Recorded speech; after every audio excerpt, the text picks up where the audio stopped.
Okay, we're going to post a little bit of the ride from Gatlinburg, Tennessee to Cades Cove. It's a distance of just over 25 miles from Gatlinburg to Cades Cove. We just left the city limits of Gatlinburg. We are now entering Great Smoky Mountains National Park. And from Gatlinburg, we'll kind of time it a little bit too. Our clock says 9:00. Well, actually, just changed 9:08. So that it was 9:07 when we were in town. And we do have to detour into Townsend to get a few groceries, but I will subtract that time. There's always on the different Smoky Mountain pages people asking how far the drive is, and honestly, a lot of people that have no idea are on the. I've heard some people say 15 or 20 minutes. It is much longer than that. On a good day with very little traffic like what we're having now, it's about 45 to 55 minutes from Gatlinburg to Cades Cove. Like I say, with the speed limit, you can't drive 25 miles, actually almost 26 miles from the edge of town. You can't drive that in 20 minutes. You'd have to be doing quite a bit over the speed limit to do that. But we're going to log the drive a little bit this morning. Not the entire thing, but some of the hot spots, or high spots, I should say. Some pretty sections along the river. But we are now going under the Gatlinburg bypass. And coming up on Sugarlands Visitor Center here in just a moment. Now, a lot of people also want directions from Gatlinburg. If you are coming from the city of Gatlinburg, your best and shortest route is to come into the national park and turn right at Sugarlands Visitor Center, from which point it is 24 miles to Cades Cove. If you are in Pigeon Forge, it's a completely different route. You would want to go down Wares Valley Road into Townsend, and when you come into Townsend, take a left there at the Marathon gas station, enter the national park, and then turn right. And from there, it's 7 miles into Cades Cove. But if you're in Gatlinburg, it's out of your way to go back over to Pigeon Forge and go through Wares Valley. This is the shortest way from Gatlinburg. So, and of course, they want you to remember to wear masks inside of all buildings in the national park. So right here, Visitor Center is coming up. And it's a very cool morning. It is September, what's today, the 3rd? Or 2nd? It's Friday. 3rd. Today's the 3rd. Okay, so right here, if you stay straight, that will take you to Newfound Gap, up to the top of the mountain, and then across to Cherokee. But we're going to make a right turn here at the Visitor Center. And you can see the Visitor Center back over there. So from this point, it is 24 miles to Cades Cove. There's a couple of pretty overlooks along the way. We will pass Laurel Falls Trailhead.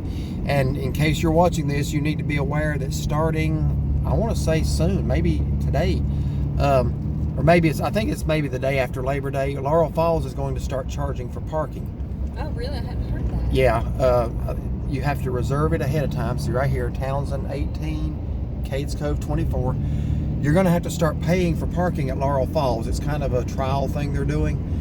And the reason they're doing it, I mean, I don't like the fact they're charging, but the reason they're doing it is because people don't park where they're supposed to park, and they park along the road, in the road, because the parking lot does fill up. So now it's going to be by reservation. There's going to be a ranger there monitoring to make sure nobody comes and parks illegally. And I think you have 2 hours. I think they give you 2 hours to get up there and back, which is time to do that. Plenty of time to do that. I think it's only maybe 1.5 miles to the falls. But yeah, they're going to start doing that this month sometime, if they haven't already. I'm wanting to say they may start it Tuesday, the day after Labor Day. But I think it's $14 to park. And I wonder if they'll do that with Allen Cave, because I mean, those parking lots are always full. Allen Cave will probably be next. I mean, there's people all the way up the road parking alongside the road, or the chimney tops. Yeah, so they're not technically supposed to charge an entrance fee into the national park. That was part of the agreement when the people gave up their land so this national park could exist. It was part of the agreement there would never be an entrance fee.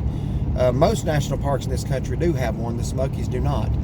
But they're going to start probably little by little. I'm dreading the day that you have to pay one to get into Cades Cove. Although, to me, a much better way to generate revenue would be to ticket the people in Cades Cove who do not follow the rules. like approaching the wildlife. That should be, you ought to be ticketed for that just for being that dumb, trying to come up to a bear, you know. But on the other hand, you have people who ride through Cades Cove and they think they can just stop in the road and get out and abandon their vehicle with 2 miles of cars behind them. I really wish they would start enforcing that rule that you can't do that. But I'm afraid they're going to probably start charging an entrance fee to Cades Cove. I hope I'm wrong about that. Because we camp here every year, and surely if you're in the campground, you would have a pass to Cades, I would hope. But anyway, just riding along. I believe this part's called Little River Road, and then it becomes Fighting Creek Gap Road or something to that effect. I'm going to have to check myself on that. But basically, once you turn at the visitor center, you just stay on this road into Cades Cove. It's impossible to get lost if you just stay on the road. Now, I know there are geographically challenged people who can find a way to get lost no matter what, but really, if you get lost on this road here, I don't know what to tell you, because you just got to stay on it. You do want to make sure you have plenty of gas before you set out to Cades Cove, because there can be a lot of traffic. It's an 11-mile loop road, but you can sit in traffic sometimes for up to 2 hours, even longer at times.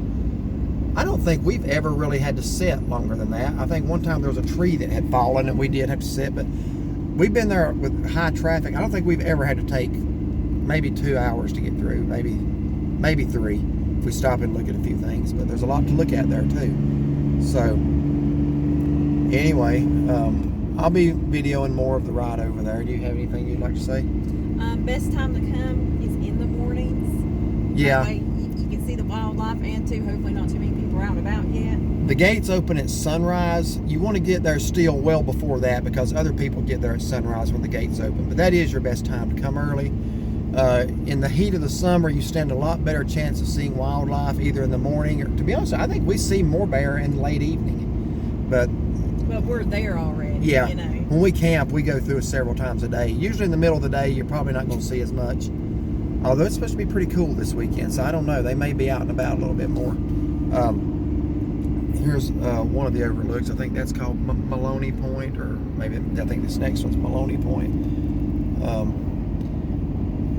Starting September the 7th. Reservation only for the... More info at recreation.gov if you want to get more information on that. Laurel Falls. Yeah, for Laurel Falls. Laurel Falls is a pretty waterfall, and it's a paved path. It's relatively easy.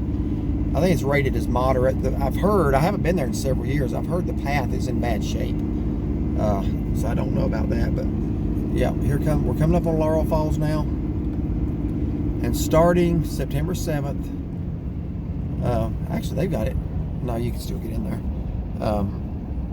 Yeah, there's not much parking. No, there really isn't. You can park on both sides of the road, but you got people parking all along the grass and all the way down. Not now, but we have seen that. And I think that's why they're implementing that new policy. So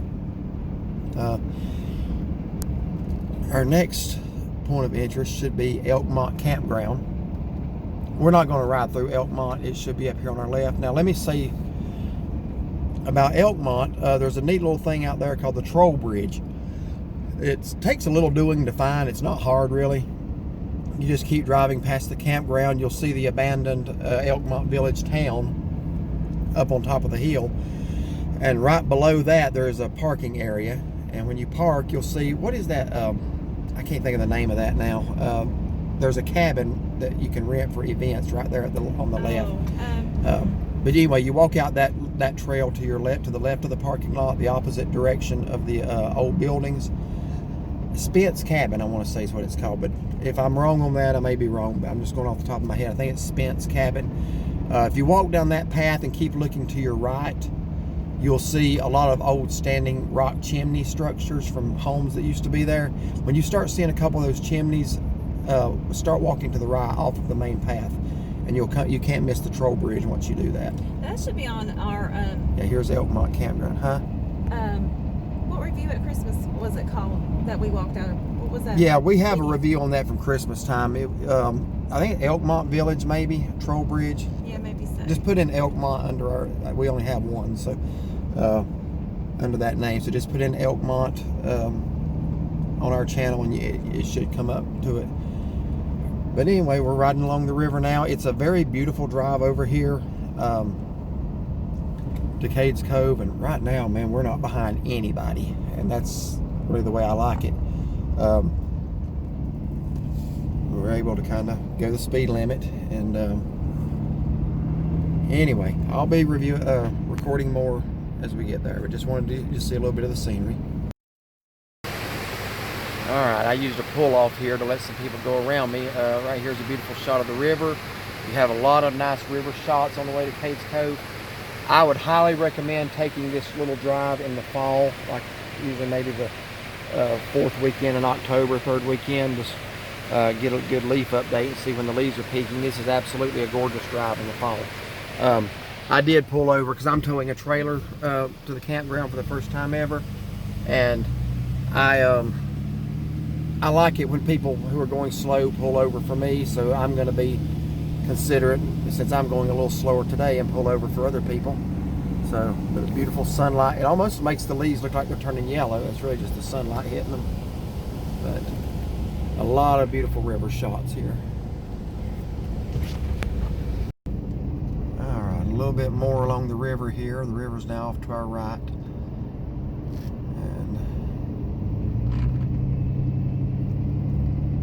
Couple more interesting things along the way. There's kind of a big rock that kind of comes out a little bit over, not all the way out over the road, but a little bit.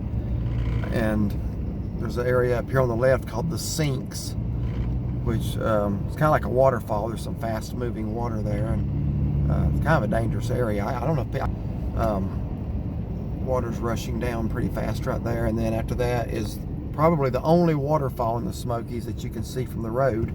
That's called Meigs Falls. M-E-I-G-S, or Meigs. I don't know. I've always said Meigs, but it might be Meigs. Yeah, right here. We're coming up on the Sinks right here. I'm just gonna pull down in there real quick. You get in there with the trailer, okay? Oh yeah. See the dangerous swift water. Actually, no, I'm not gonna pull in there because I will have a hard time with the trailer turning around. But anyway, it's right here at this bridge. Water is rushing pretty fast. Yeah, you can't really see the main waterfall part, but that's where it's at. I don't think you can swim right there. I don't think it said the Sinks, did it? It just said dangerous swift water. And yeah, I don't think it's. I think Meigs Falls is coming up not too far from that. Is it maybe a mile? Yeah, not too bad. So I'm going to see if we can't get you a shot of that. It's harder to see in the summer months, like right now when the leaves are full, but you can still see it some. But there's a place you can pull off. Yeah, but then you have to walk back. So I'm just going to try to get it as we go by. It's not a long walk. It's just for time's sake. I'm going to try to get it. Along the river here. I don't have anybody behind me there that I know of. No, you don't. I want to say Meigs Falls is about a mile past the Sinks. Maybe I may be underestimating that a little bit, but let's see what we can see here. River's back over on the left side now, but it's really pretty in the fall when the leaves are turning as a backdrop to the falls. It's really nice. I'm sure it's really nice with snow and ice too.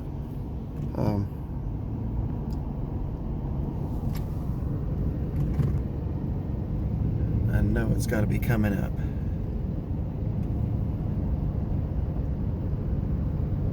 Well,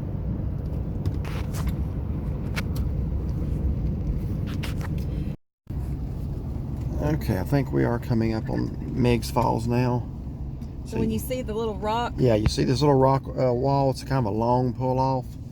Just start looking back over in there. You can barely see it. Well, sun. Yeah, the sun's kind of glare. I think you saw that though. But that's where Meigs Falls is. And like I said, that's before, if you're coming from Gatlinburg, that's before you get to the Townsend intersection to go into Townsend. So just maybe a mile or slightly. I'll go ahead and tell you this: it's 14.5 miles from Gatlinburg, the city limits of Gatlinburg, the edge of town. If that helps, it's 14.5 miles. So sometimes people ask where it's at. That's the only waterfall in the Smokies you can actually see from the road.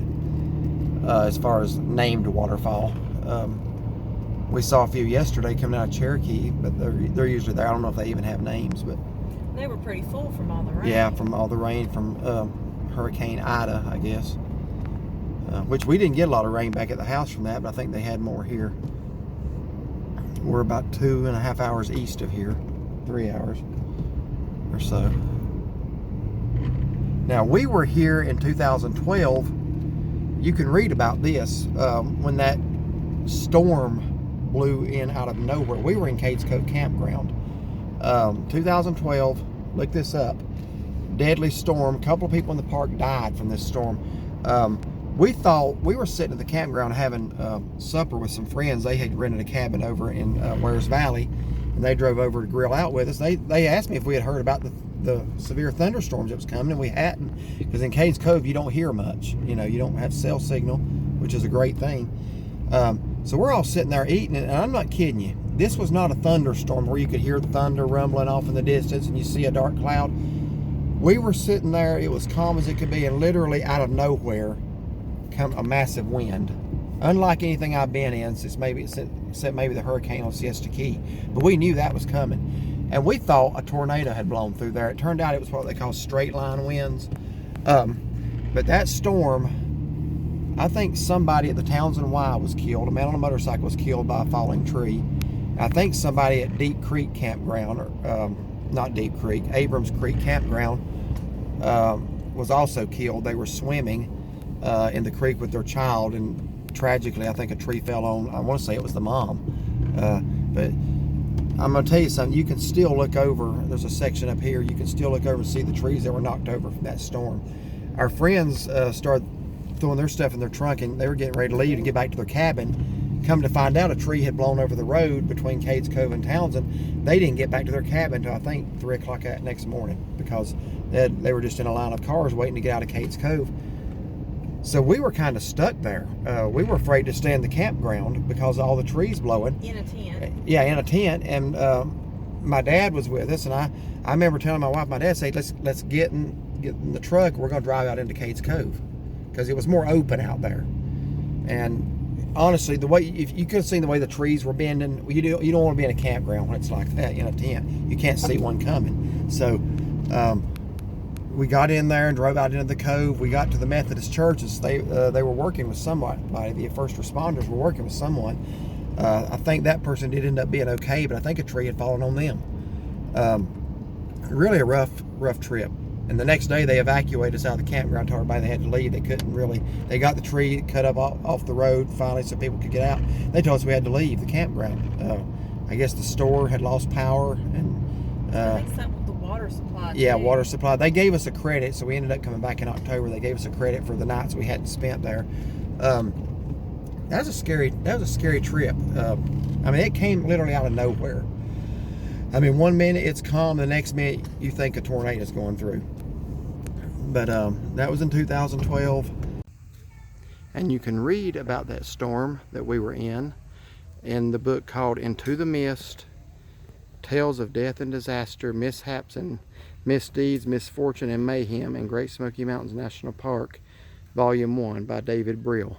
There's actually some really good reading in that book if you like to read about things that have happened in the national park. It talks about that storm that I was describing in chapter 13, and you can also read about the blizzard of 1993, where all those hikers from Michigan were stranded in the backcountry of the Smokies, and a lot of other things that have happened here in the national park. So I want to put a plug for that book. I have not read the whole thing yet. I've read several of them, but it's Into the Mist, and you can read all about that storm that hit Cades Cove Campground in the Abrams Creek area when we were here in 2012.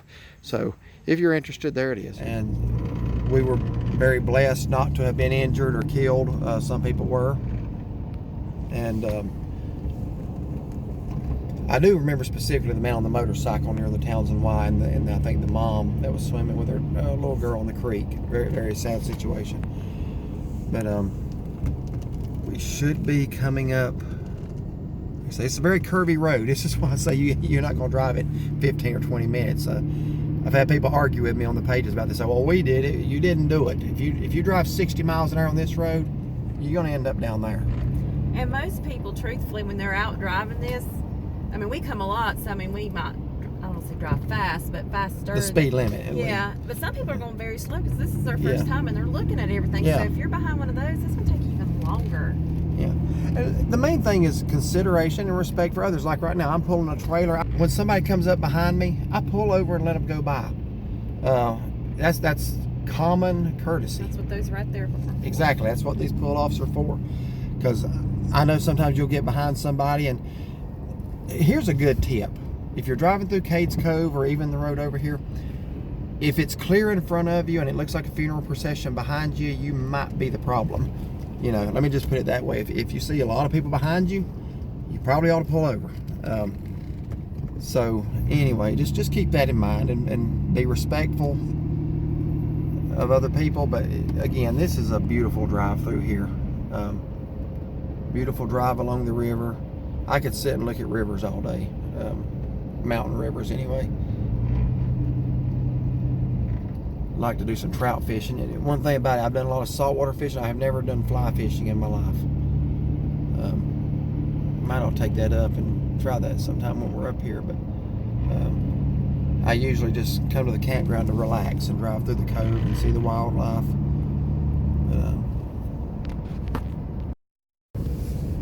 Okay, we are coming up on the Townsend, what they call the Townsend Y. This is the Townsend entrance to the Great Smoky Mountains National Park. And it's 9:40. And we're going to have to detour into Townsend just for a little bit to grab some groceries that we forgot.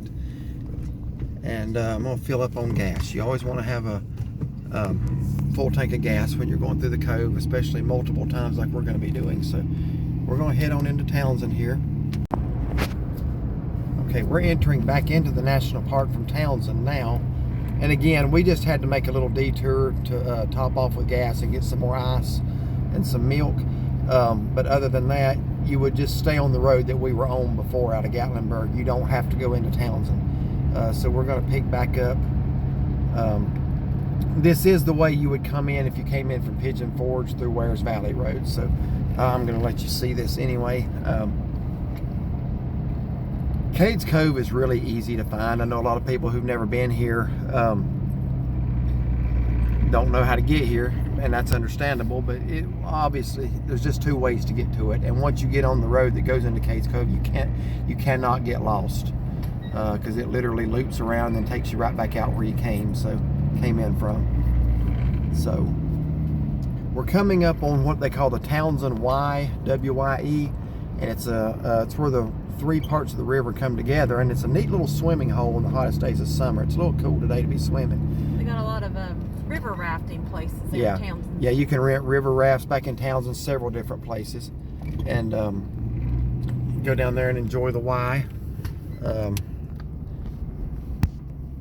You can't really see it's over that wall, but anyway, here left back to Gatlinburg, right to Cades Cove. You are 7 miles from Cades Cove once you enter in from Townsend back into the national park. So we are now back on our way to Cades Cove, one of the prettiest places on God's earth in my opinion. So we've been camping here for how many years now? 20 plus easily.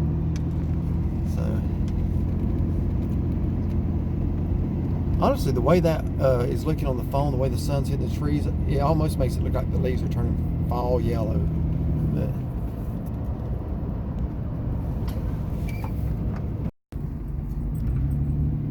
we're kind of riding through the area now where the storm I was talking about from 2012 knocked a lot of trees over. Starting to grow up around them a little bit now, but you can still see those laying there. That's not anything recent. That was from that storm of 2012 that swept through this area and injured and killed a couple of people. And like I said, we were in the campground when it happened, but it's not nearly as bad now as it was then. It was, you could see it a lot better. It's kind of growing up. Yeah, it's grown up a lot around it now since over the last 9 years. That's 9 years ago. Doesn't seem that long. Yeah, over here you can see some that are still on the banks. Yeah. I know some of y'all are thinking, well, trees always fall in the woods. That's true, but this area right here was especially hard hit. And the day after, you could ride right through this section and literally see, it was devastated. When we left that day, yeah, it was bad. And like I say, it has improved over time, but you can still see some of the remnants of that storm 9 years ago. And that was probably one of the scariest. That's the only time I've ever been camping where I really had a scary event happen. In all the years we've camped in Cades Cove.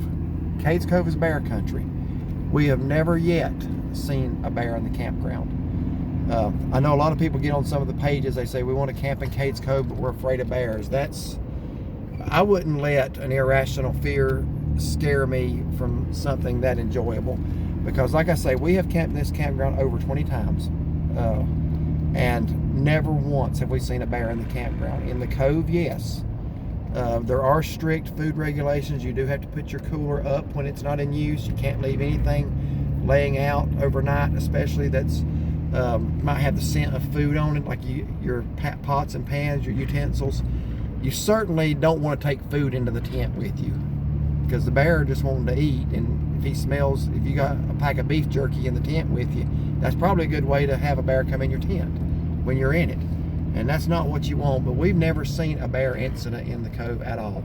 I've never seen a bear walk through the campground. We've seen deer, but never a bear. We've seen owl. During the day, we've seen owl swoop through the campground. But never a bear in the campground. But it's a great campground. It's the best campground there is. Cades Cove Campground is. They've got the best camp store of any I've ever been to. Best ice cream. Well, it's the Mayfield ice cream, but it does seem to taste. Everything tastes better in the campground. Your steak, like, your hamburger, your ice cream. It just tastes better. The ice cream is like they pile so much onto that cone too. It's so worth it. Yeah, it's not cheap, but it's the Mayfield ice cream, and you can get sprinkles on it, chocolate vanilla or chocolate vanilla swirl. We're going to be doing some of that while we're here, getting some ice cream and visiting the store. The store has anything you might have forgotten in town. I don't know what their milk cost here. I didn't want to try to come out here and pay their milk price, so we did go on into Townsend for that. But if you forget anything, charcoal, lighter fluid, just about anything you forget for camping, they've got it. They got t-shirts, scented candles. It's literally a souvenir store, just like you would find in one of the towns around here. They got everything those places have, so you can't beat it. You can walk right down to it from your campsite, and the campground's right at the beginning of the cove. It's just an all-around beautiful area. And we should be getting to Cades Cove within the next few minutes. We're going to be coming up on the entering Cades Cove sign here in just a moment.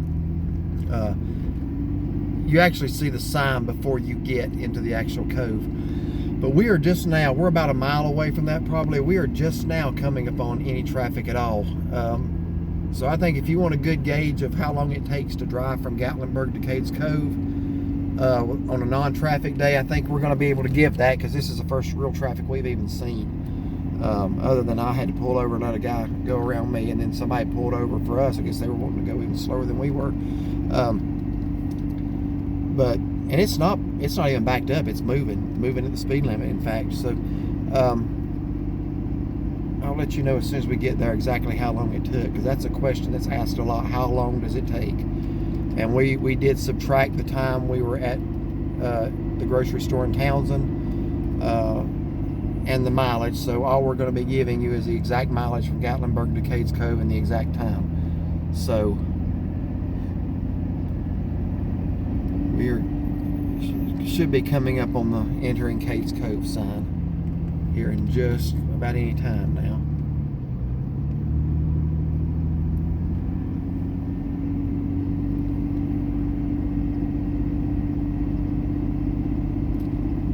I'm going to be glad to unload this trailer and get it unhooked from the truck for a while. It's amazing how much weight that thing adds to this truck's ability to pull the hill.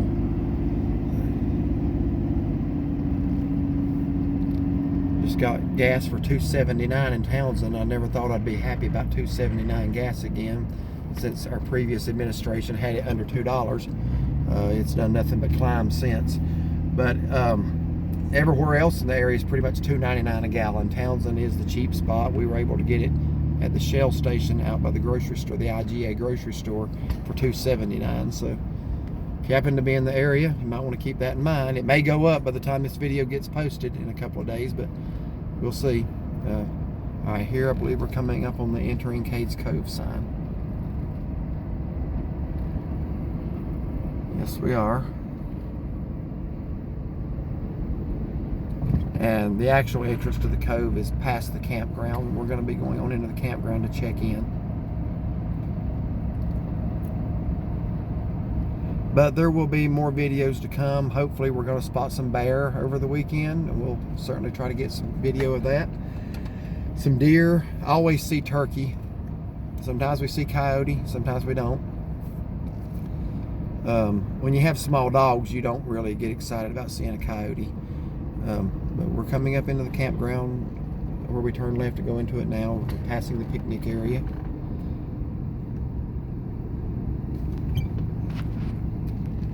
Alright, so when you get to this point, you turn left to go to the campground picnic area. You stay straight to go on Cades Cove Loop Road. And we are going to be turning left for the campground right now. So, okay, over there, I know there's a glare on my window. Let me roll my window down. Maybe we can get rid of that. I'm gonna go check in. Yeah, my wife's getting ready to go check in. We're pulled in here at the ranger station to check in. And the exact time, driving time from Gatlinburg to Cades Cove was 46 minutes. So that's what we said, about 45 to 55 minutes. So it's 46 minutes, 26.8 miles from the edge of Gatlinburg to the entrance of Cades Cove. So if you Google that, if you go to Google and put distance from Gatlinburg to Cades Cove, you get an estimation of 33 miles. I don't know where they are basing that on, but she's gonna need a mask before she gets. Sorry, Ray. You're gonna need a mask to go in there. Okay, all right, you got it. I don't know where Google's basing that figure on, 33 miles. It is not 33 miles. You'd have to drive the other end of Gatlinburg and out some to get 33 miles. So it's 26.8 miles from the city limits of Gatlinburg to the entrance of Cades Cove. And we are getting ready to check into the campground. More video to come.